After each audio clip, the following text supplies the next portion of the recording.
Hello दोस्तों, स्वागत है आप सभी का आपके अपने यूट्यूब चैनल राउत क्लासेज में। आज फिर से एक नए वीडियो में आप लोगों का स्वागत करता हूं। और ये बहुत ही महत्वपूर्ण कह सकते हैं कि वीडियो है, कह सकते हैं कि छोटा पैकेट बड़ा धमाका के जैसा है। तो आप लास्ट तक बने रहिए और देखते रहिए। चलिए देखते हैं पहला क्वेश्चन क्या है।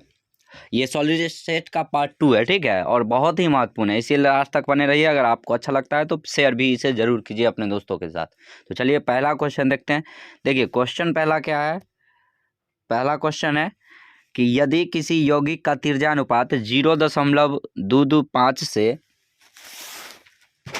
0.414 है तो उसका कोऑर्डिनेशन नंबर क्या होगा।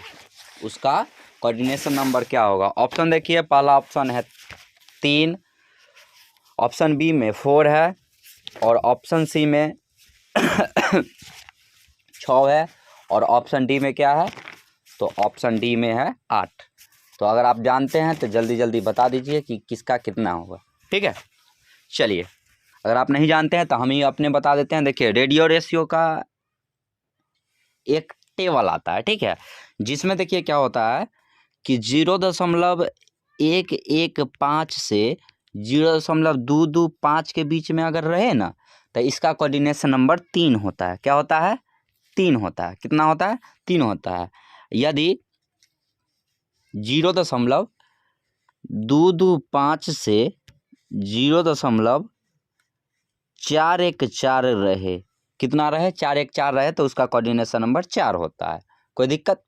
यदि 0.414 से 0.732 दूर है तो उसका कोऑर्डिनेशन नंबर 6 हो जाता है, ठीक है। और यदि 0.732 से 1 के बीच में अगर रेडियो रेशियो रहे तो उसका कोऑर्डिनेशन नंबर 8 हो जाता है, ठीक है। तो इसका कितना होगा? तो 0.225 से 0.0414 है तो इसका कोऑर्डिनेशन नंबर कितना होगा? 4 होगा। तो ऑप्शन नंबर क्या हो गया? बी हो गया। किसी को कोई प्रॉब्लम नहीं? चलिए आगे बढ़ते हैं। तो दूसरा क्वेश्चन देखिए। दूसरा क्वेश्चन है संरचना NaCl का उपसंयोजक संख्या क्या होगा। NaCl का उपसंयोजक संख्या क्या होगा? तो इसका जो है अनुपात में दिया हुआ है तो अनुपात में देंगे। अगर अलग दिया हुआ रहेगा, जैसे कहेगा कि Na+ का कोऑर्डिनेशन नंबर क्या है या Cl- का कोऑर्डिनेशन नंबर क्या है, तो इस प्रकार से भी क्वेश्चन आता है। लेकिन अभी सीधा पूछ दिया है कि NaCl का कोऑर्डिनेशन नंबर क्या होगा। इसका 6:6 हो। कितना होता है? 6:6 होता है। कोई दिक्कत नहीं। अगर यहीं पे Na+ का पूछ देता तो 6 हो जाता पहला वाला, और Cl का पूछ देता Cl- तो बाद वाला 6 हो जाएगा। कोई दिक्कत नहीं, समझ में आ गया। चलिए आगे बढ़ते हैं। तीसरा क्वेश्चन देखिए, उसी प्रकार का आ गया, जिस प्रकार हम अभी चर्चा किए हैं उसी प्रकार का ये आ गया। कह रहा है कि CaCl की संरचना में CS आयन का सहसंयोजक संख्या क्या होगा। CS मतलब दोनों अलग होगा तो दोनों पर आयन आ जाएगा। तो CS आयन का कोऑर्डिनेशन नंबर क्या होगा?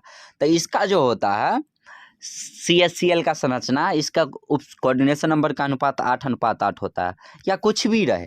तब पहला वाला जो होगा पहले वाला का कोऑर्डिनेशन नंबर होगा, दूसरा वाला जो होगा दूसरे वाला का कोऑर्डिनेशन नंबर होगा। किसी को कोई प्रॉब्लम? तो CS का कोऑर्डिनेशन नंबर कितना हो गया था? इसका होता है 8:8, था 8 हो गया। कोई दिक्कत किसी को? चलिए आगे बढ़ते हैं। चौथा क्वेश्चन देखिए, ये बहुत ही VBI ऑब्जेक्टिव, इसको बोल सकते हैं कि VBI ऑब्जेक्टिव है, ठीक है। अब देखिए कह रहा है AgBr क्या है? शॉर्ट की दोष है, फ्रैंकिल दोष है, या दोनों है, या इनमें से कोई नहीं है।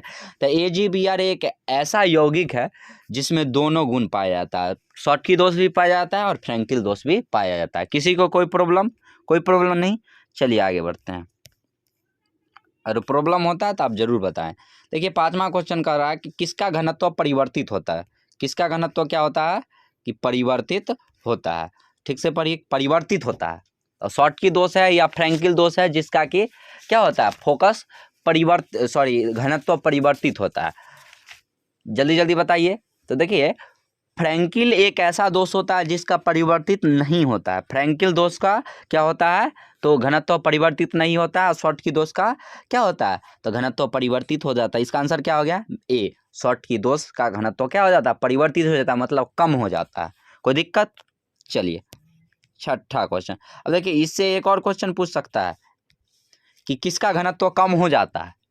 कम हो जाना मतलब परिवर्तित न होना, कम हो जाता है तो शॉर्ट की दोष का क्या हो जाता है, घनत्व परिवर्तित हो जाता है, मतलब कम हो जाता है। कोई दिक्कत नहीं, इससे एक और ऑब्जेक्टिव बन गया। चलिए छठा देखिए, करा CO मतलब कोबाल्ट क्या है, अनुचुंबकीय, प्रतिचुंबकीय, लौह चुंबकीय क्या है, तो लौह चुंबकीय कोबाल्ट है। किसी को कोई प्रॉब्लम नहीं। चलिए आज का शायद लास्ट क्वेश्चन होगा।